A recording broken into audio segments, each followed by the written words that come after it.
انسانوں میں انبیاء کرام کے بعد سب سے افضل اور بلند ہستی جن کا نام سیدنا ابو بکر صدیق رضی اللہ تعالی عنہ ہے۔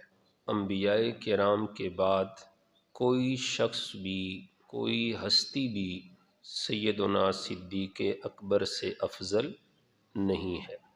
اس عقیدہ کو قرآن سے سمجھنے سے پہلے یہ سمجھ لیجئے کہ افضلیت کہتے کسے ہیں۔ جس افضلیت کی ہم بات کرتے ہیں اس سے مراد حسبی یا نسبی افضلیت نہیں ہے، بلکہ جس افضلیت کی بات ہم کرتے ہیں اس سے مراد ہے کثرت ثواب، عند اللہ کرامت اور رب الارباب کا قرب۔ یعنی انبیاء کرام کے بعد جس ہستی کو اللہ کا سب سے زیادہ قرب نصیب ہوا، جو ہستی اللہ کے نزدیک سب سے زیادہ اکرم ہے، اور انبیاء کے بعد اس ہستی کے نامہ اعمال میں سب سے زیادہ اجر و ثواب ہے، اس ہستی کا نام ابو بکر صدیق رضی اللہ تعالی عنہ ہے۔ اس مضمون کو ہم قرآن مجید کی روشنی میں سمجھتے ہیں۔ قرآن مجید کے 26ویں پارے کی سورہ حجرات میں اللہ رب العزت کا فرمان ہے کہ یا ایھا الناس انا خلقناکم من ذکر و انثی، اے لوگو ہم نے تمہیں ایک مرد یعنی آدم علیہ السلام اور ایک عورت یعنی حضرت حوا علیہ السلام سے پیدا کیا۔ وجعلناکم شعوبا وقبائل لتعارفوا، اور میں نے یہ جو شاخیں اور قبیلے بنائے ہیں یہ اس لیے نہیں بنائے کہ تم اپنے قبیلے، اپنے خاندان پہ فخر کرو، بلکہ لتعارفوا، یہ تو صرف پہچان کے لیے بنائے ہیں کہ تمہیں یہ پتہ چل سکے کہ فلاں کا تعلق کس خاندان اور کس قبیلے سے ہے۔ تو اس مقام تک اللہ رب العزت نے نسبی اور حسبی فضیلت کی نفی کی کہ میرے نزدیک کوئی بڑے خاندان والا، کوئی بڑے قبیلے والا کوئی فضیلت اور شرف نہیں رکھتا۔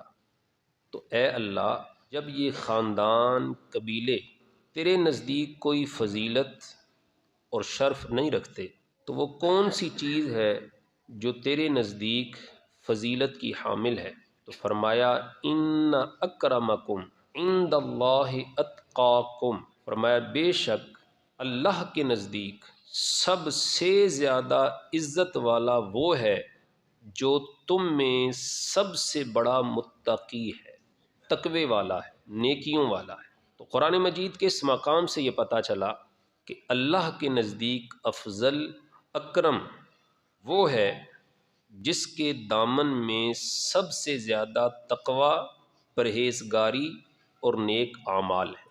تو جب ہم نے قرآن کی روشنی میں یہ سمجھ لیا کہ اللہ کے نزدیک افضل وہ ہے جو اتقا ہے، سب سے بڑا متقی ہے، اب قرآن کی روشنی میں ہی یہ سمجھتے ہیں کہ حضور صلی اللہ علیہ وآلہ وسلم کی امت میں سب سے بڑا متقی کون ہے۔ ایک مقام پہ تو یہ فرمایا کہ میرے نزدیک سب سے زیادہ عزت والا، افضل، اکرم وہ ہے جو اتقا ہے، اور قرآن مجید کے 30ویں پارے کی سورہ لیل میں خود اللہ رب العزت نے سیدنا ابو بکر صدیق رضی اللہ تعالی عنہ کو اتقا کا لقب عطا فرمایا ہے۔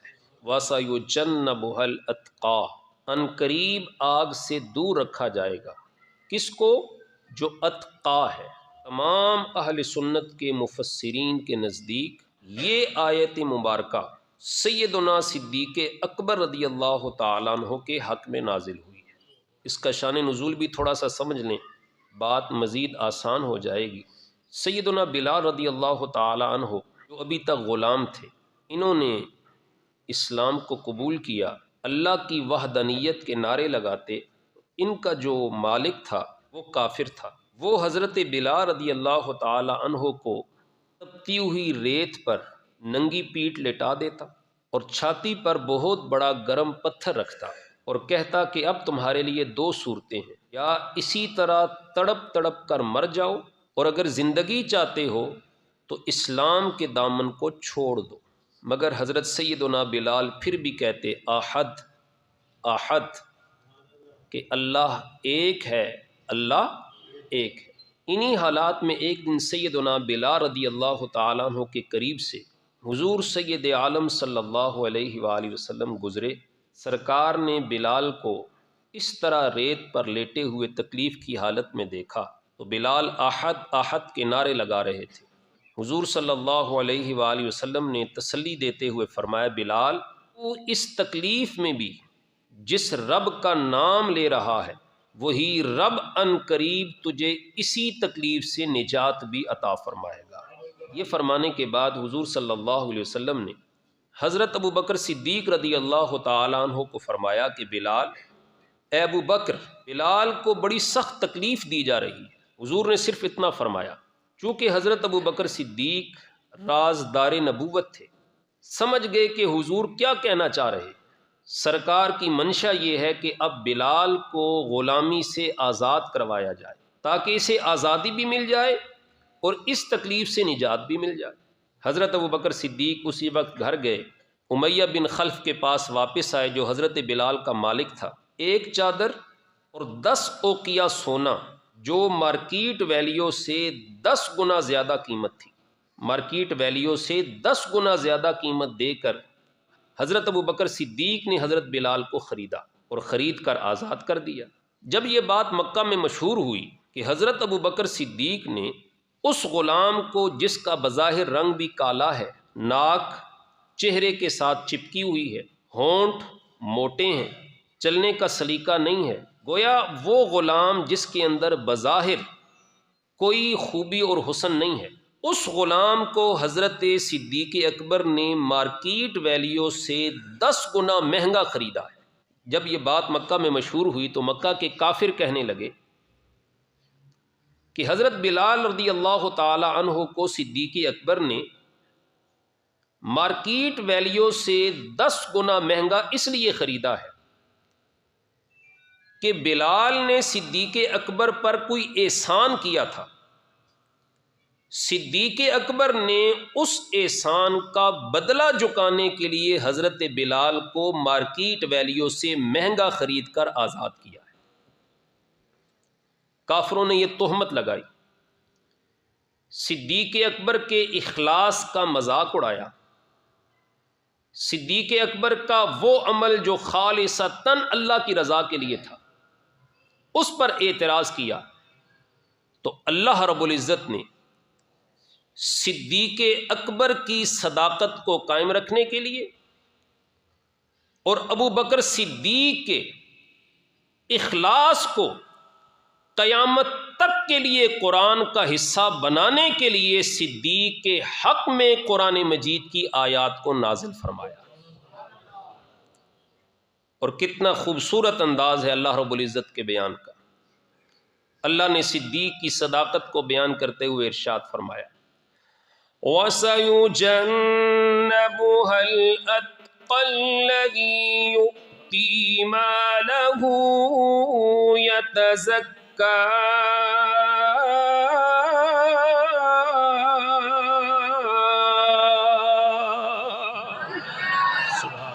سبحان ان قریب اسے آگ سے دور رکھا جائے گا جو اتقا ہے،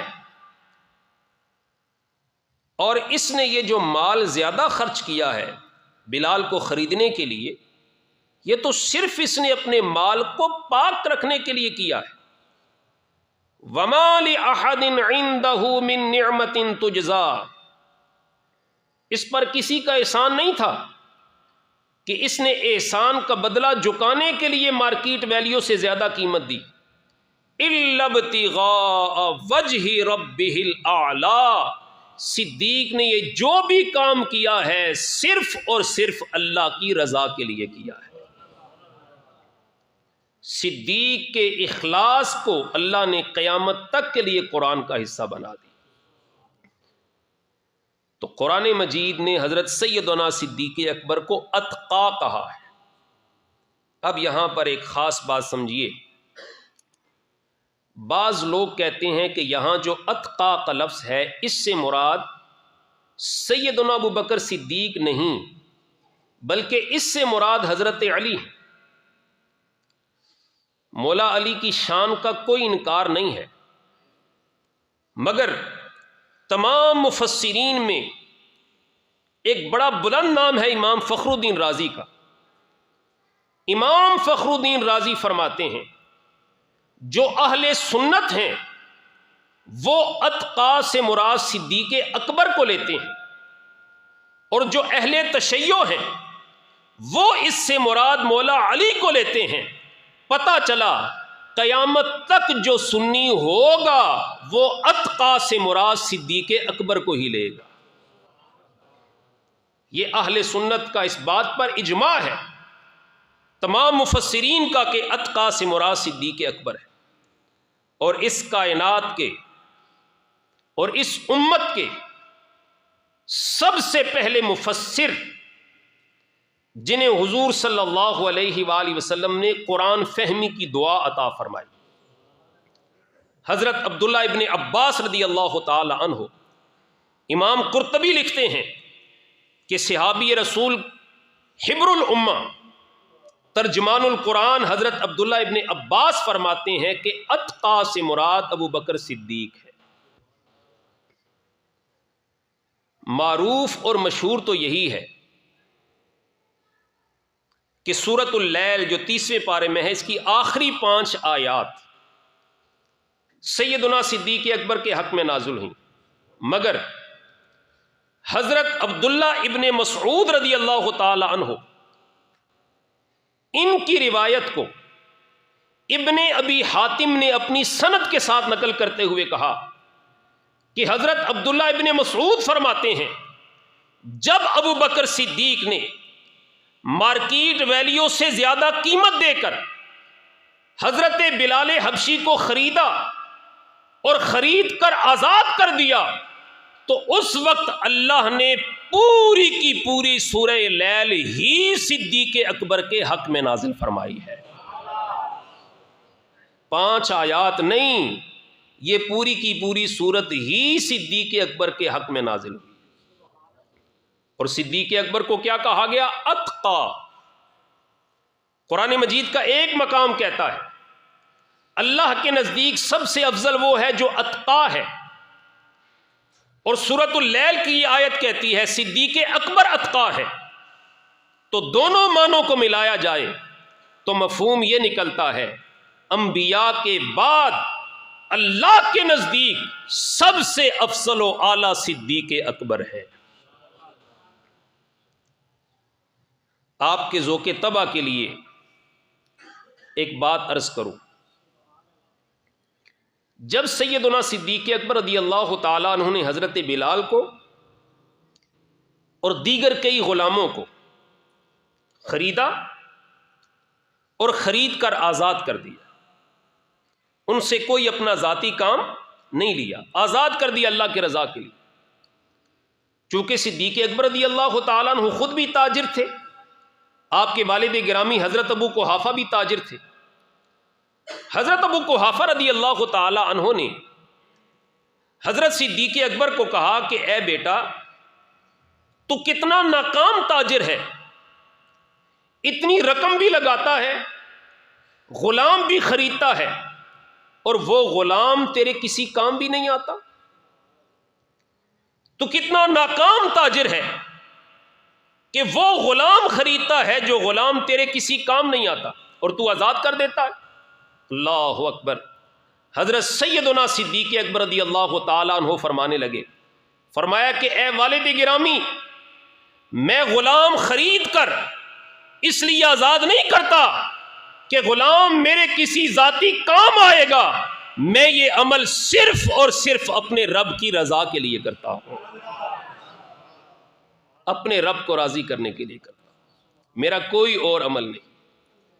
تو قرآن مجید کے اس مقام سے یہ پتا چلا کہ تمام صحابہ و اہل بیت میں سب سے افضل ہستی کثرت ثواب کے لحاظ سے، رب الارباب کے قرب کے لحاظ سے، اور عند اللہ کرامت کے لحاظ سے سیدنا ابو بکر صدیق رضی اللہ تعالی عنہ۔ اسی مفہوم کو اللہ رب العزت نے سورہ زمر 24ویں پارے کی آیت نمبر 33 میں بھی بیان فرمایا کہ سیدنا صدیق اکبر رضی اللہ تعالی عنہ تمام صحابہ و اہل بیت میں سب سے افضل ہے۔ اللہ رب العزت ارشاد فرماتا ہے والذی جاء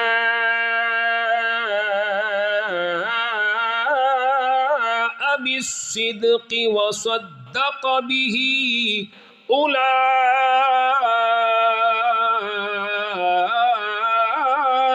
اولئک هم المتقون۔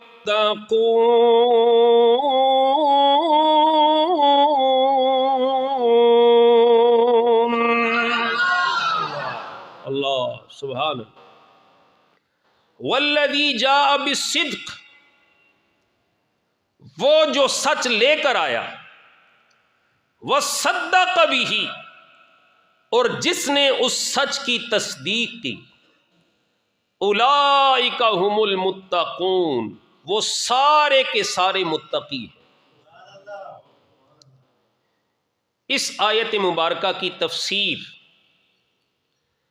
اس ہستی نے کی ہے جس ہستی کو میرے مصطفیٰ نے اپنے علم کے شہر کا دروازہ قرار دیا ہے۔ اس آیت مبارکہ کی تفسیر وہ ہستی کر رہی ہیں جن کے بارے میں میرے آقا نے فرمایا ذکر علی عبادہ، اس ہستی کا نام لینا ہی عبادت ہے۔ مولا کائنات، امیر المؤمنین، مولا المسلمین، خلیفۃ المسلمین، حضرت سیدنا مولا علی رضی اللہ تعالی عنہ، آپ فرماتے ہیں والذی جاء بالصدق محمد صلی اللہ علیہ وسلم، جو حق اور سچ لے کر آیا، اس سے مراد محمد صلی اللہ علیہ وسلم ہے۔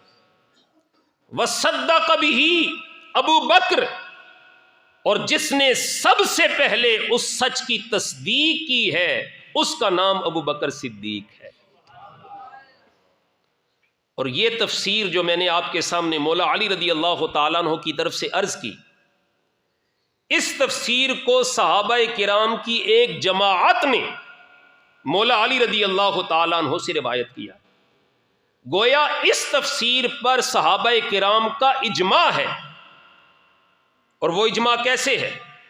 ریاض النظرہ کے اندر بھی موجود ہے اور دیگر کتب کے اندر بھی یہ بات موجود ہے۔ جب خلیفہ اول سیدنا ابو بکر صدیق رضی اللہ تعالیٰ عنہ کا وصال ہوا، اس وقت صحابہ کرام پر دوسری قیامت ٹوٹی۔ ایک قیامت اس وقت جب حضور صلی اللہ علیہ وآلہ وسلم کا وصال ہوا، اور دوسری قیامت اس وقت جب سیدنا صدیق اکبر رضی اللہ تعالیٰ عنہ کا وصال ہوا۔ دوسری قیامت مسلمانوں پر ٹوٹی جب مولا کائنات حضرت مولا علی رضی اللہ تعالیٰ عنہ کو پتہ چلا کہ صدیق اکبر کا وصال ہو چکا ہے، تو مولا علی رضی اللہ تعالیٰ عنہ تشریف لائے۔ حضرت صدیق اکبر کی ڈیڈ باڈی آپ کا جسم اقدس پڑا ہوا ہے، آپ کے جسم اقدس کے پاس کھڑے ہو کر مولا علی رضی اللہ تعالیٰ عنہ نے پڑھا انا للہ و انا الیہ راجعون۔ اگر آپ کی توجہ ہے تو میں ایک جملہ عرض کر دوں، دشمن کے مرنے پر انا للہ نہیں پڑھا جاتا، دشمن کے مرنے پر الحمدللہ پڑھا جاتا ہے۔ ہر بندہ بات کو سمجھ نہیں سکا، تھوڑا سا کھول دیتا ہوں۔ بعض لوگ یہ کہتے ہیں رسول اللہ کے وصال کے بعد پہلے خلیفہ مولا علی نے بننا تھا، صدیق اکبر نے مولا علی کی خلافت کو غصب کیا تھا۔ میں کہتا ہوں اگر صدیق اکبر نے خلافت کو غصب کیا ہوتا تو مولا علی صدیق اکبر کے وصال پر کبھی انا للہ نہ پڑھتے۔ آپ نے صدیق اکبر کے وصال پر انا للہ پڑھ کر لوگوں کو بتا دیا کہ علی کا یہ عقیدہ ہے، صدیق امام برحق بھی ہے، صدیق رسول اللہ کا حقیقی جانشین بھی ہے۔ انا للہ و انا الیہ راجعون پڑھا، پھر صدیق اکبر کی میت کو، جسم اقدس کو مخاطب کر کے کیا فرمایا؟ اللہ اکبر. حضرت علی رضی اللہ تعالیٰ عنہ نے فرمایا صدقت رسول اللہ حین کذبہ الناس، اے ابو بکر تو نے رسول اللہ کو اس وقت تسلیم کیا جب لوگ رسول اللہ کی رسالت کا انکار کر رہے تھے. مولا علی یہ کس کو کہہ رہے ہیں؟ صدیق اکبر کو. کب کہہ رہے ہیں؟ جب صدیق اکبر کے جسم سے روح پرواز کر گئی. میں کہتا ہوں نادانو، تم رسول اللہ کی حیات کا انکار کرتے ہو. علی تو یہ کہہ رہے ہیں صدیق اکبر بھی وصال کے بعد زندہ ہیں. مردوں کو مخاطب نہیں کیا جاتا، ان کو مخاطب کیا جاتا ہے جو بات سن رہے ہوں. صدیق اکبر کو مخاطب کر کے مولا علی کہہ رہے ہیں اے ابو بکر صدیق، آپ نے اس وقت رسول اللہ کی رسالت کو تسلیم کیا جب لوگ انکار کر رہے تھے، اور جب آپ نے رسول اللہ کی رسالت کو تسلیم کیا تو پھر اللہ نے آپ کو انعام کیا عطا کیا. فَسَمَّاكَ اللَّهُ عَزَّ وَجَلَّ صِدِّيقًا فِي تَنزِيلِهِ. اے ابو بکر جب آپ نے رسول اللہ کے رسالت کو تسلیم کیا، اللہ نے قرآن نازل کر کے آپ کو صدیق کا لقب عطا فرمایا ہے. اللہ نے آپ کو صدیق کا لقب عطا فرمایا. پھر سیدنا صدیق اکبر نے یہ والی آیت پڑھی والذی جاء بالصدق محمد وصدق به ابو بکر، کہ اللہ نے جو حق دے کر بھیجا رسول اللہ کو، اس حق کو سب سے پہلے صدیق اکبر نے تسلیم فرمایا ہے. اللہ اکبر. اللہ نے بھی ابو بکر کو صدیق کہا، رسول اللہ صلی اللہ علیہ وسلم نے ابو بکر کو صدیق کہا، مولا علی نے بھی صدیق کہا. ہو سکتا ہے کوئی کہے کہنے کی حد تک کہا، دل سے تو تسلیم نہیں کیا. میں نے کہا نہیں، آپ غلط ہیں. مسند احمد بن حنبل اٹھائیے، حضرت مولا علی رضی اللہ تعالی عنہ جس کسی سے رسول اللہ کا فرمان سنتے تو اس فرمان مصطفیٰ کو آگے پہنچانے سے پہلے جس سے وہ فرمان سنتے تھے پہلے اس سے حلف لیتے تھے، قسم لیتے تھے کہ جو کچھ تم کہہ رہے ہو تم قسم اٹھاؤ کہ یہ رسول اللہ نے فرمایا ہے. جب تک وہ بندہ قسم نہ دیتا اس وقت تک مولا علی اس فرمان کو قبول نہ کرتے اور اس فرمان کو آگے نہ پہنچاتے. تمام صحابہ و اہل بیت سے صدیق اکبر جب بھی کوئی فرمان سنتے تھے قسم دیے بغیر کبھی اس فرمان مصطفیٰ کو ایکسپٹ نہ کرتے. مگر مسلمانوں جھوم جاؤ گے، مولا علی رضی اللہ تعالی عنہ جب بھی کوئی فرمان مصطفیٰ حضرت ابو بکر صدیق سے سنتے تھے قسم لیے بغیر قبول بھی کر لیتے تھے، آگے صحابہ کرام تک پہنچا بھی دیا کرتے تھے.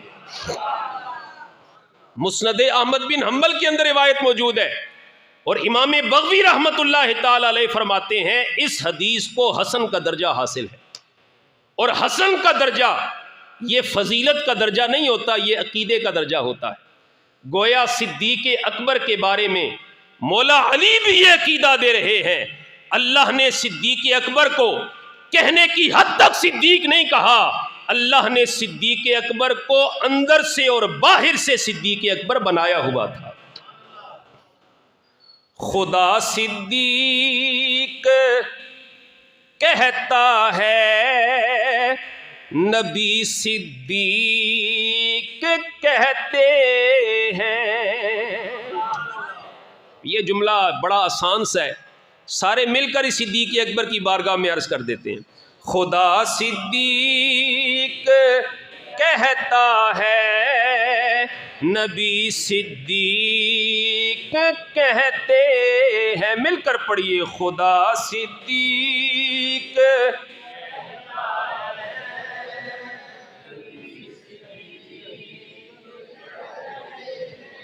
کلندر غوث اقتاب و ولی صدیق کے کہتے ہیں، کلندر غوث اقطاب و ولی صدیق کے کہتے ہیں، قسم شہزاد کھا کرزا تے باری کی سرے منبر، قسم شہزاد کھا کرزا تے باری کی سرے منبر، میرے صدیق اکبر کو علی صدیق کہتے ہیں۔ اللہ اکبر، سیدی یا رسول اللہ، یا زندہ باد زندہ باد زندہ باد زندہ باد زندہ باد، سبحان اللہ سبحان اللہ۔ اس آیت مبارکہ سے افضلیت صدیق اکبر کیسے ثابت ہوتی ہے، اب وہ بھی سن لیجیے۔ اللہ رب العزت نے فرمایا والذی جاء بالصدق، جو حق اور سچ لے کر آیا، وصدق بہ، جس نے اس کی تصدیق کی۔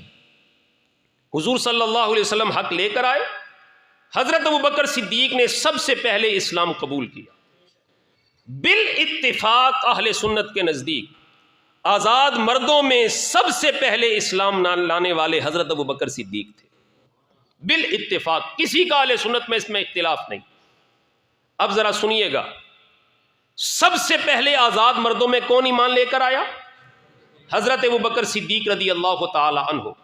اور حدیث پاک ہے، من سن فی الاسلام سنتا حسنتا، جس نے اسلام میں اچھا کام جاری کیا، قیامت تک جتنے لوگ وہ اچھا کام کرتے رہیں گے، جتنا ثواب اللہ کام کرنے والوں کو دے گا، اتنا ہی ثواب وہ اچھا کام جس نے جاری کیا اسے بھی عطا فرمایا جائے۔ تو اسلام میں سب سے پہلے اسلام لانے والا کام کس نے جاری کیا ہے؟ کاش کہ آپ کے چہرے پہ مسکراہٹ آتی اور آپ مسکراہٹ سے کہتے سبحان اللہ، اللہ اکبر۔ سب سے پہلے اسلام میں اسلام لانے والا کام کس نے جاری کیا؟ حضرت ابوبکر صدیق نے۔ اور حدیث کہتی ہے جو اسلام میں اچھا کام جاری کرے گا، قیامت تک جتنے لوگ وہ کام کرتے رہیں گے، جتنا ثواب اللہ کام کرنے والوں کو دے گا، اتنا ثواب وہ کام جاری کرنے والے کو دے گا۔ اسلام میں سب سے پہلے حضرت ابوبکر صدیق ایمان لے کر آئے۔ اب قیامت تک جو بھی اسلام میں داخل ہوتا رہے گا، جتنا ثواب اللہ اسلام لانے والوں کو دے گا، وہ سارے کا سارا ثواب جمع کر کے اللہ ابوبکر کے کھاتے میں ڈالتا رہے گا۔ تو سب سے زیادہ ثواب کس کے نام اعمال میں آیا؟ حضرت ابوبکر صدیق نے۔ کثرت ثواب کسے نصیب ہوا؟ صدیق اکبر کو۔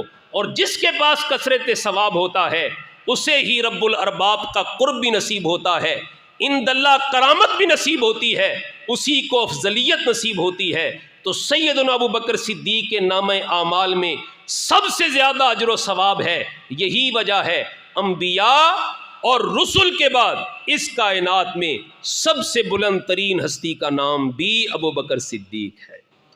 تمہیدی طور پر چند گزارشات میں نے عرض کرنے کی سعادت حاصل کی۔ اللہ نے زندگی اور صحت دی تو انشاءاللہ آنے والے جمعات کے موقع پر حضرت سیدنا ابوبکر صدیق رضی اللہ تعالیٰ عنہ کی عظمتوں کو ہم بیان کرتے رہیں گے۔ اللہ تعالیٰ ہمیں سرکار کی تمام نسبتوں کا دل و جان سے ادب کرنے کی توفیق